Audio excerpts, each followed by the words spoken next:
Voie C, attention au passage d'un train. Éloignez-vous du bord du quai. Voie C, attention au passage d'un train.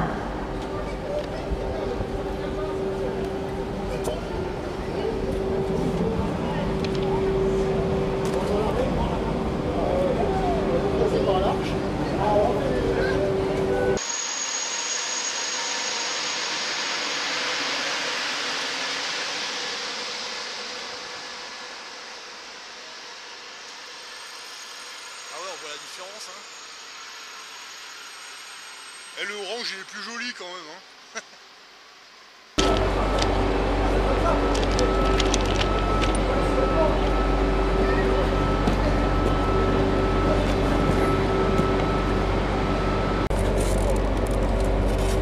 Et voilà, donc là vous pouvez voir le premier TGV.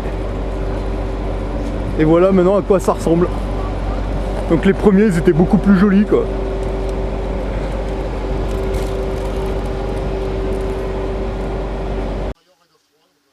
Oui, voilà, visiblement.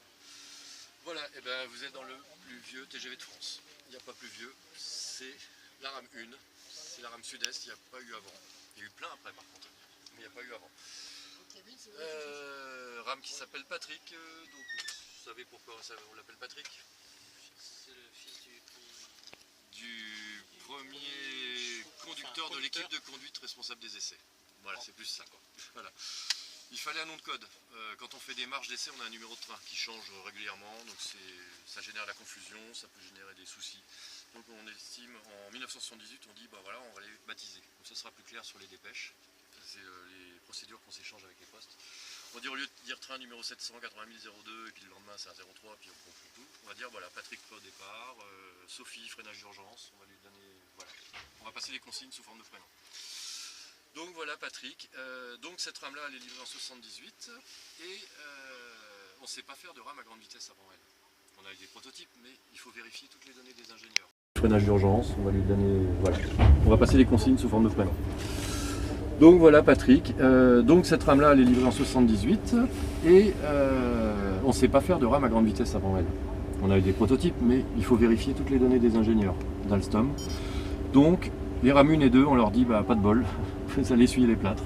Donc on les transforme un petit peu en rame laboratoire et elles vont servir d'expérience pour la petite sœur qui vont suivre derrière.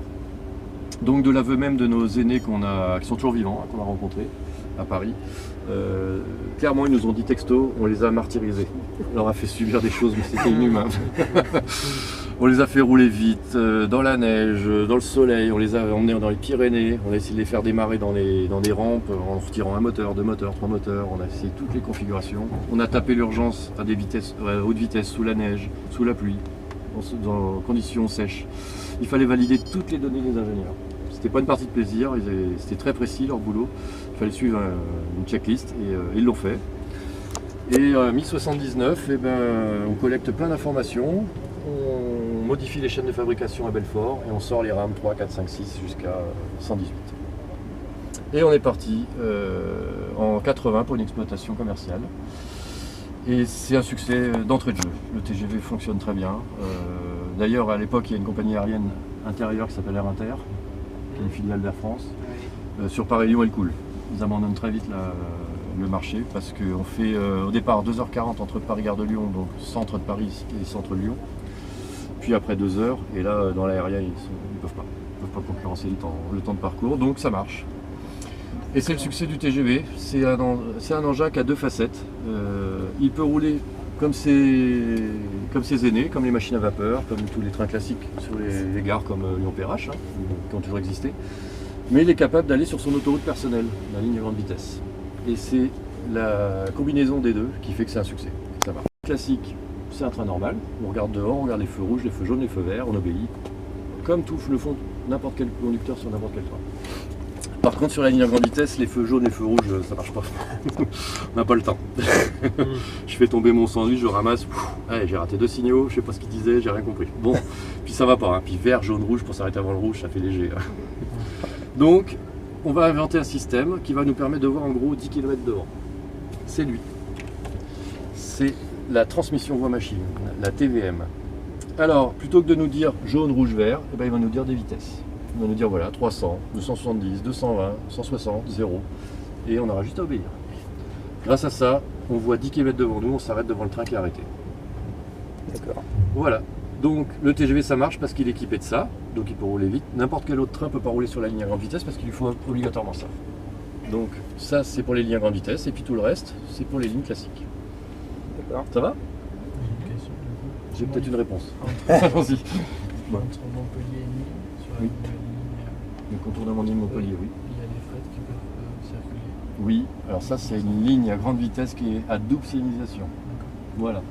Elle est équipée évidemment signalisation au sol. Un autre système est en train d'apparaître depuis l'Europe, c'est le RTMS. Et donc voilà, c'est ce qui va, c'est l'autre signalisation. Pour l'instant les TGV ne sont pas aptes à l'ERTMS, on est en train de les développer.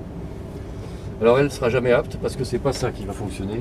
Il faut qu'il y ait un écran noir avec plusieurs logiciels à l'intérieur. Donc celle-là ne sera jamais, de toute façon elle est en fin de vie.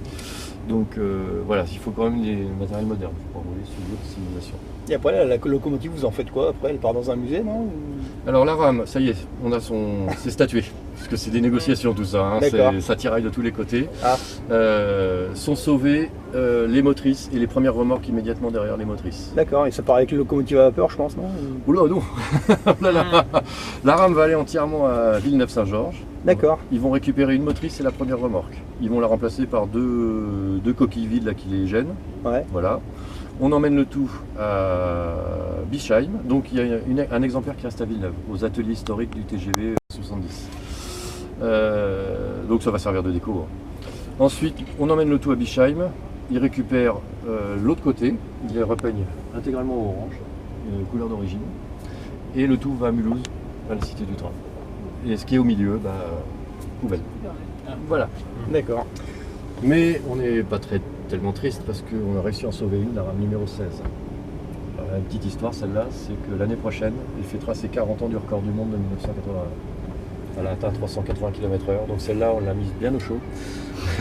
On l'a sauvée des engins de découpe et on lui réserve un petit avenir. On a quelques petits trucs en projet, on va voir si ça peut se faire. Voilà. D'accord. Notamment, regardez vos télés le 26 février 2021, il va peut-être se passer quelque chose. Moi, je sais pas, j'ai pas la télé, moi. D'accord, bon, on va écouter la radio, alors ça devrait se passer. Qui est-ce qui s'occupe de ça? C'est SNCF ou c'est des associations de cheminots? Parce que ça existe beaucoup aussi. Non, là, c'est vraiment Là, c'est la SNCF. Voilà. Donc, c'est un autre département. Jusqu'à présent, cette rame appartenait à Voyage. Donc, elle faisait des exploitations commerciales sous cette dénomination-là. Maintenant, elle appartient à SNCF Patrimoine et Mécénat. Donc, c'est une entité qui a été créée, elle existe depuis longtemps, mais elle est en train de se développer. Et elle a pour but de conserver tout ce qui est du patrimoine historique. Aussi bien dans le bâti que dans le mobile. Donc aussi bien des rotondes, des gares, comme du matériel roulant. Donc, alors on a sauvé deux rames, la numéro 16 et la numéro 325, c'est les deux rames du record, de 81 et de 90. Voilà. D'accord. C'est le 2007 elle appartient toujours à Voyage, elle est en exploitation commerciale. Donc, mais le conducteur, il fallait pas qu'il soit trop grand là, parce que là. Et voilà, hein. Je suis à 1m90 et voilà, les nabots, recalés. Ceux qui marchent sur leur blouse, au revoir. Ah oui, voilà, oui. Donc, non, c'est réglable en hauteur. Ouais, ah bon, d'accord. Si vous voulez. Hein.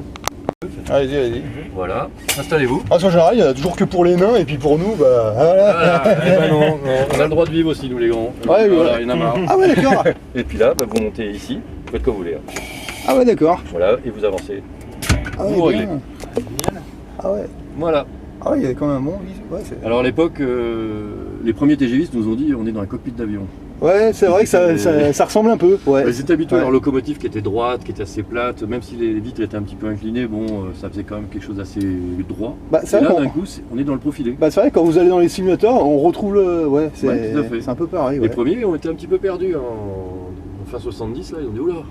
Et ce qui est marrant, c'est que dans les avions, quand vous êtes en copilote, en fait, le joystick c'est pareil, c'est comme. C'est tout petit, hein, c'est pas besoin de faire un gros truc. Hein, ah, ça ressemble, hein. Ouais. Bah, s'il y en a qui veulent essayer. Voilà, donc vous reprenez là, comme ça c'est plus pratique. Ah oui, d'accord. Si vous voulez des photos, si vous voulez des choses comme ça, là vous êtes à fond. D'accord. Et puis vous pouvez relever la coudoir pour vous installer si vous voulez. Bah, je voyais les boutons, je me disais, tiens, le siège éjectable. J'ai changé 3 fois.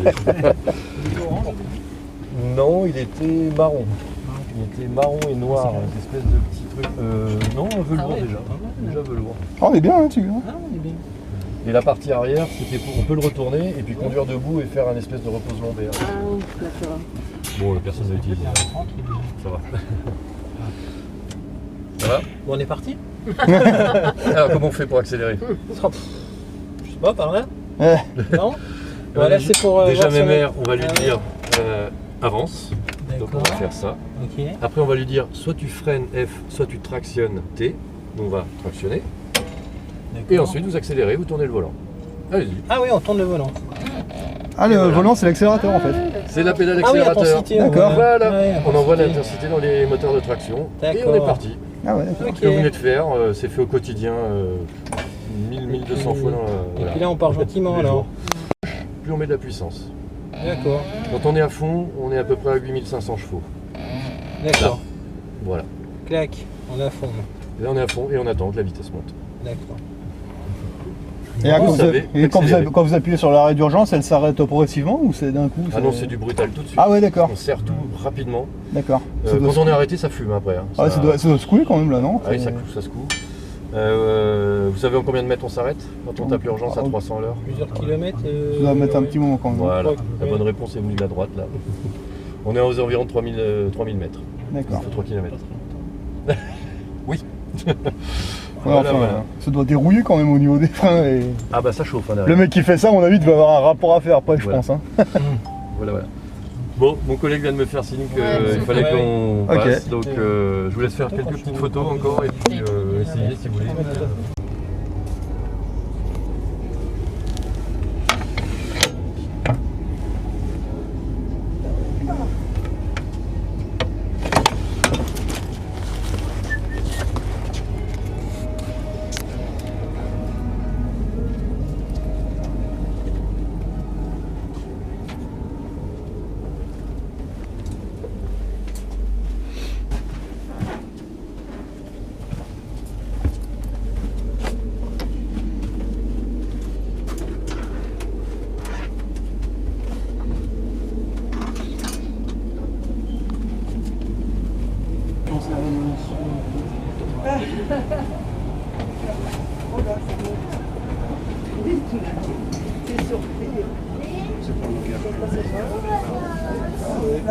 Regarde, ça fait très joli.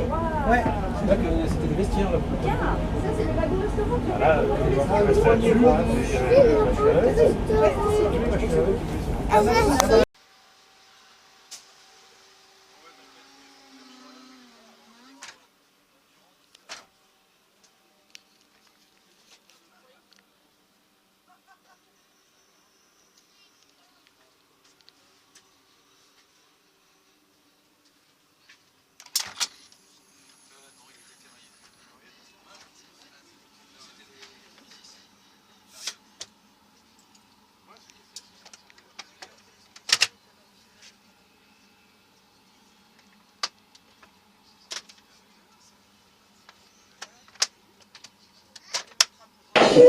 J'ai raté mon train. Je l'avais pas vu. Il était caché. Il était caché par un autre. Ah oui. C'est marqué dans les gares. Attention, un train peut cacher un autre, mais on fait pas gaffe. Et justement, tu devais prendre un train qui était caché par un autre. Non, moi je devais prendre un autre qui était caché par un train. Mais c'est pareil. Comment c'est pareil? C'est pareil parce que si un train peut en cacher un autre, alors un autre peut aussi bien cacher un train. Je sais pas pourquoi il gênerait. Hein. Oui, mais t'aurais très bien pu prendre l'autre. Ouais. Non, parce que l'autre il cachait un quai sur lequel j'étais moi déjà. Et puis l'autre il venait pas là. Alors ça sert à rien. Qu'est-ce que vous jouez là? Bac. C'est bien? Ouais, ça va. Oui, ça va. Les gens se parlent? Ouais, ça va. Ah oui, mais dis donc, suivant que tu es sur un quai ou sur l'autre, ton train, il peut être l'autre qui serait caché par un train, ou sur un autre quai, un train qui serait caché par un autre.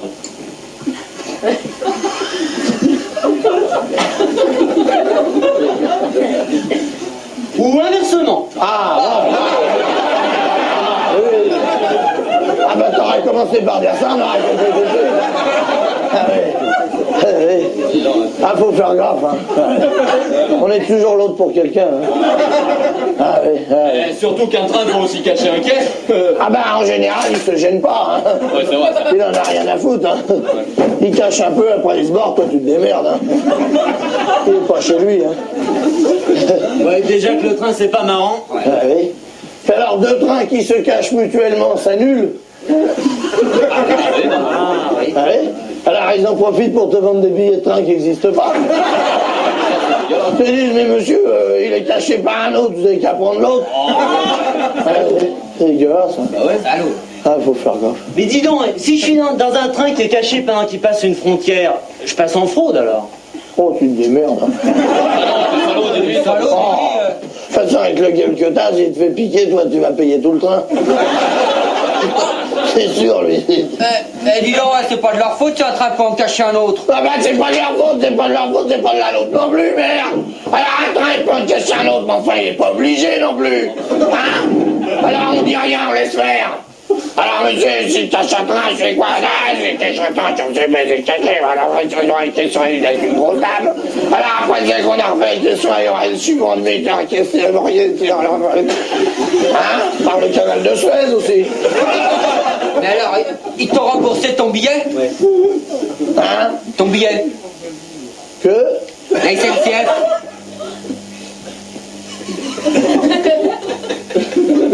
Redis-le en y pensant. Je te demande s'ils t'ont remboursé ton billet. Pourquoi je te dois de l'argent? Non, c'est pour savoir. Ah, c'est juste pour savoir. Ah oui? Oui. Ah oui. Quand même, ça. Ah oui, oui, oui. Ah bon.